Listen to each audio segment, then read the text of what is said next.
Welcome to this session of Change Happens. Here's how furniture nerds handle it, aka change management. We'll start by introducing ourselves. I'm Tamara Campbell. I am our healthcare team lead. Been a designer for over a decade now, and this is actually my 7th time presenting at the CET experience. Hi, I'm Jessica Palmer. I have been part of the design world for over 10 years. I was a dealer designer for 3 years, and I've been with Kamiko for a year. I'm on the Miller Knoll team. And I'm Marjorie Nerby.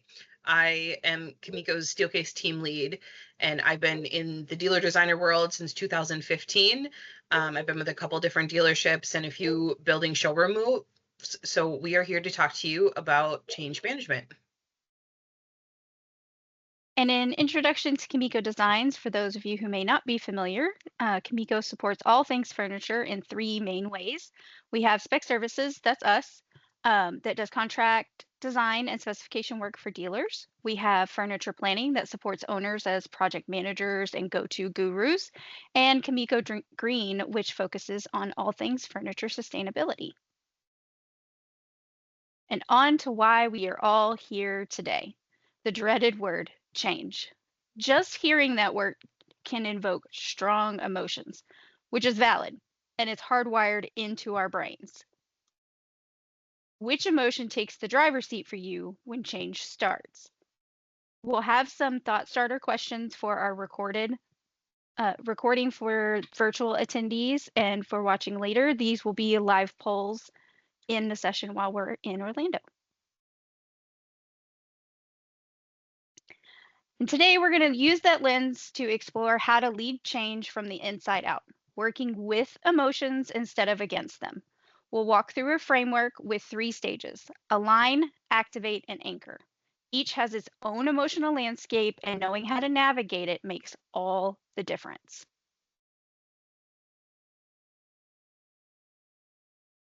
So what's change without a team? Align is about getting everyone in the same mental and emotional room. Change either needs to happen or is happening, and a shared understanding within the team is going to help the process go smoothly. That doesn't mean everyone has to have the same experience, especially experiencing joy about the change either.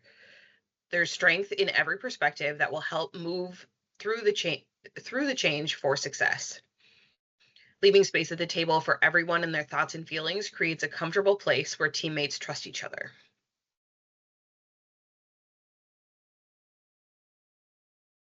So no matter what someone thinks or feels when the need for change happens, they deserve a spot at the table to help you get to the goal.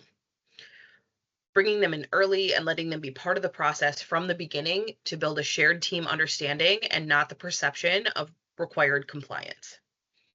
You don't need to be cheesy to address the emotions in the room. It's about meeting people where they are and giving them an opportunity to excel within the process. Someone who's really excited or joyful is going to bring new ideas and opportunities to the table. They're your drivers. Those who feel angry or feel fearful will present risks and drawbacks that help you create a solution that really works on paper and in reality. A person who's sad about the change holds value in the processes and benefits of things that have been working well already. They remember where you've come from as an organization and keep that perspective front of mind.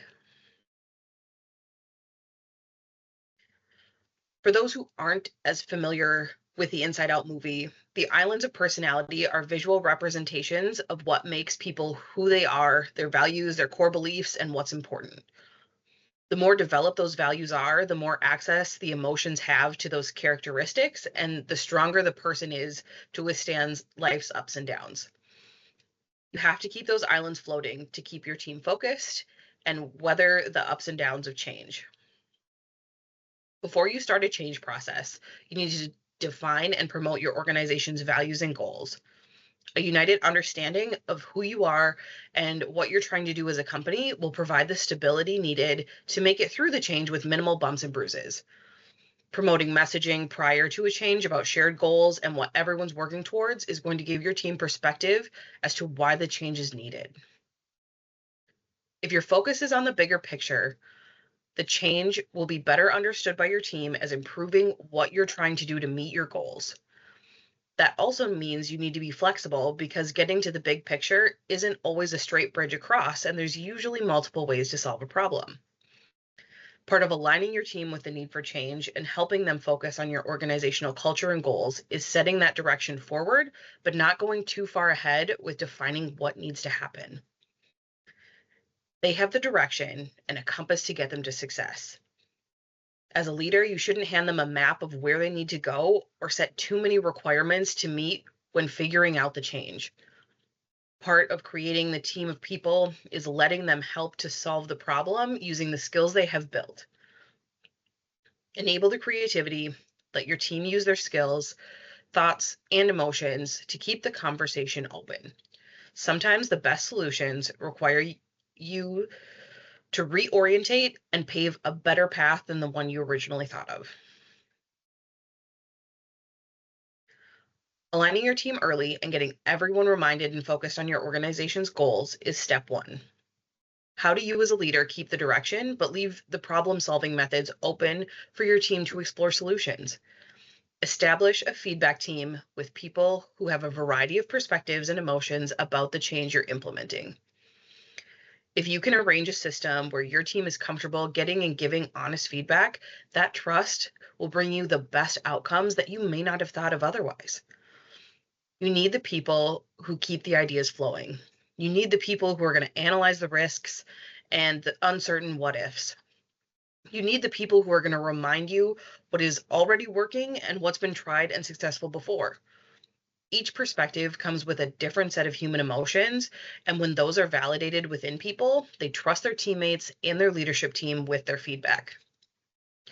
Asking questions of your team that encourage people feeling uncertain, scared, or angry to voice their concerns and feeling heard will help you shape the change. When someone is brave or bold with their thoughts to the group, or even just to the leadership team, support them by thanking them for speaking up, encouraging them to share with a larger group, and keep them feeling heard by ensuring all of the feedback is addressed throughout the process by affirming with solution-oriented communication. An example of that would be, yes, that is something we should look at, or saying, great point, what do you think could help us overcome with that? So we have a question if you want to pause the recording and just kind of think about what tools we can use to help us align our teams. Our in-person presentation is going to have a thought discussion. So if you want to use your internal team to discuss that and resume the video, we highly recommend it.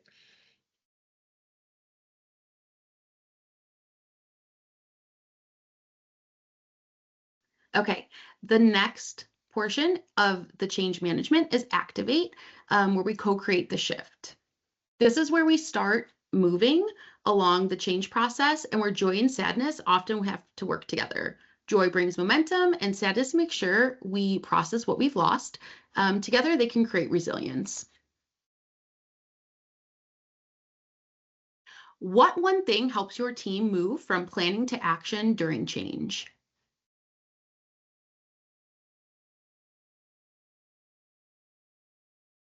Okay, so to start in the activation phase of this, we need to empower and equip.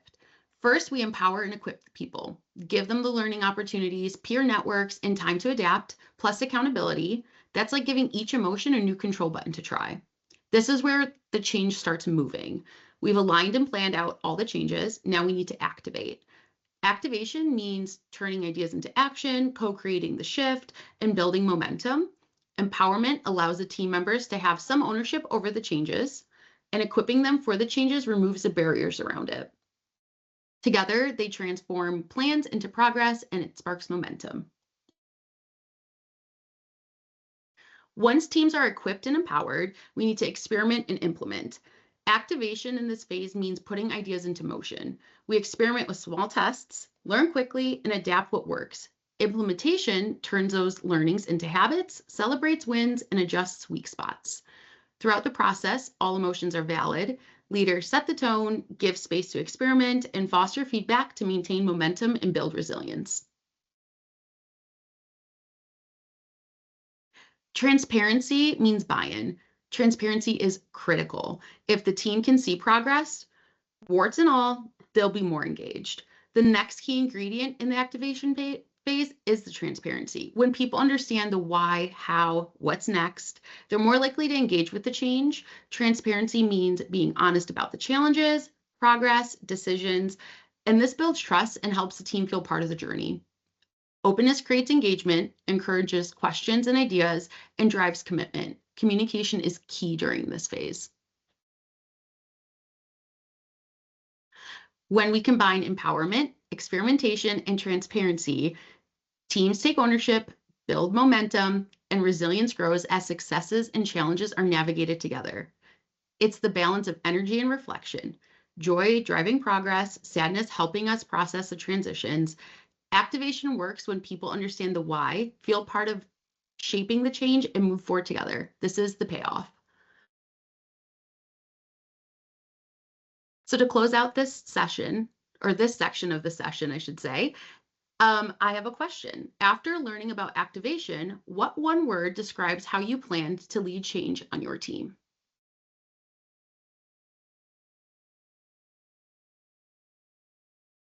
All right, you have aligned, you've activate. Now let's anchor.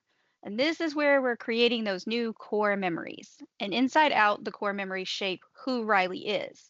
In an organization, our shared wins, rituals, and stories shape our culture. In other words, it's what sticks after that initial hurdle. How does your team celebrate wins?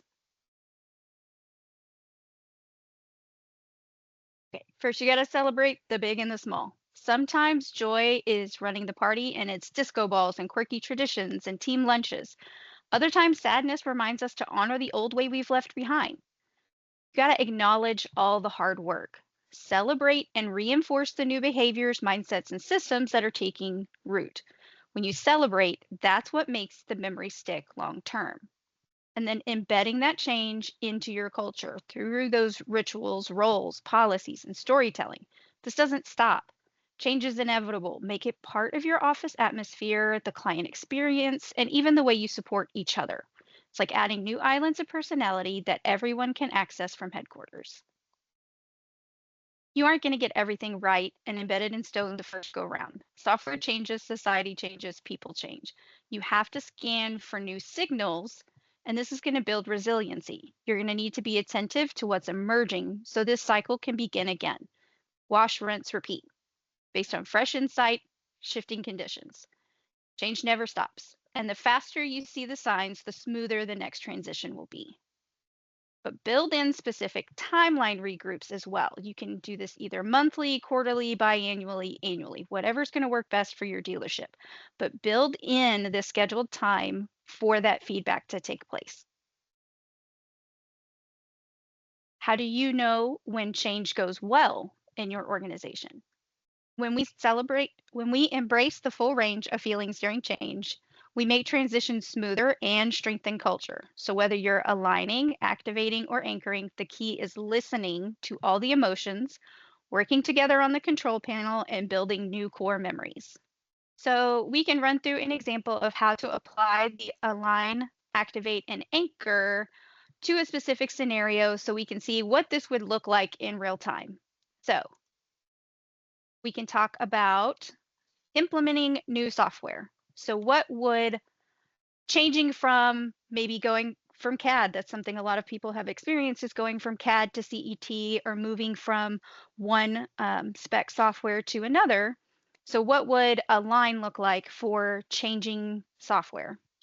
When you're aligning your team, I would think about all of the people who use the software and are impacted by the software. So not only do you have new people coming in who aren't as familiar and are probably really excited about the change, but you'll likely have your veteran team members who have been really invested in the software you're using. Both of those perspectives are really important.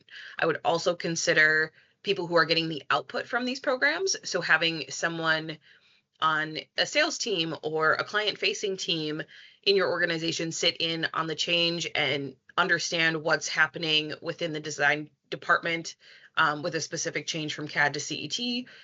so that they understand what the new output is and maybe some of the challenges that the design department is going through during that transition. So they're a little bit more flexible with what those deliverables and outputs are during the period of change.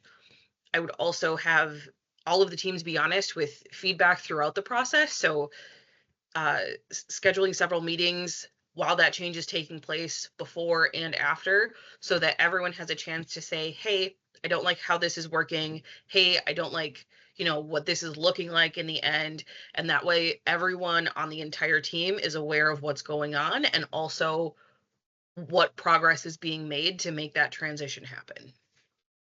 Yeah, and actually, I think that kind of runs right into the activate portion of it too, Marjorie, because I think you need to have that experimentation and implement what you're learning.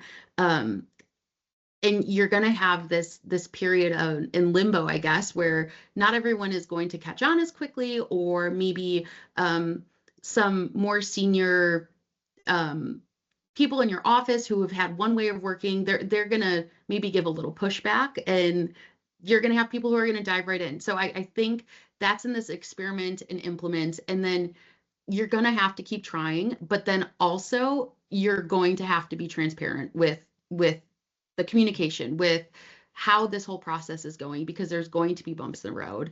And going back to the PowerPoint, it's a compass. It's not a straight way on a map to get to the end here. So you're going to have to understand that throughout this process, it's going to be a little rocky sometimes. And that's the honesty and vulnerability, I think, that your team is going to have to see to actually want this change to happen. And I think, truthfully, if during the change process, you can own up to some of the wins and the fails, and the team can see that, you're going to have them buy into this a little bit more, and they're going to feel more in control of this change. And that's going to be the payoff of it. So I think you have to have some openness and vulnerability during this activation phase of the change. And then moving directly into the anchored portion is then once you've kind of got through all of that, especially when it comes to software, all of a sudden there's a new update and there's a new feature, or something is moved, or it's changed, and maybe the template needs, so nothing is really set in stone. You got to kind of redo this, and it's understanding, like, celebrating each time something Mhm. happens, like a new template comes out, a new feature, and it's, hey, let's schedule a time and all of us learn this new feature because it's going to help all of us and how we can use it. And being able to just reinforce all of that, if knowing that, hey, it's not just us setting a date in the future of, Mhm. okay, on January 1st we're switching from CAD to CET and we're going all in. You're going to have to then, you can't just leave it there. You're going to have to, okay, what, 2 months from then, let's Mhm. have a check-in. Like, what is the things you're struggling with the most since we made that transition? How can we help? Is it additional training, or somebody not understanding what it does, or just getting used to the, like, difference of how long different parts take now? So even once you get past all of these things, again, you can't just leave that milestone in the dust. You kind of have to be able to go back and say, hey, we did this. This was working. This wasn't working. Let's make improvements. And great job, team, for bringing to us that there was an issue and we figured out a solution, and we can just keep moving forward. And we would love to connect with everybody. We are active on LinkedIn, but our emails are also on the screen. You can also follow us on social media for the Kamiko Designs LinkedIn. We have a YouTube channel, and then there will be a link on the PDF to also subscribe to our newsletter. We will be sending out a recap after the conference. So if you sign up for the newsletter, you will see that.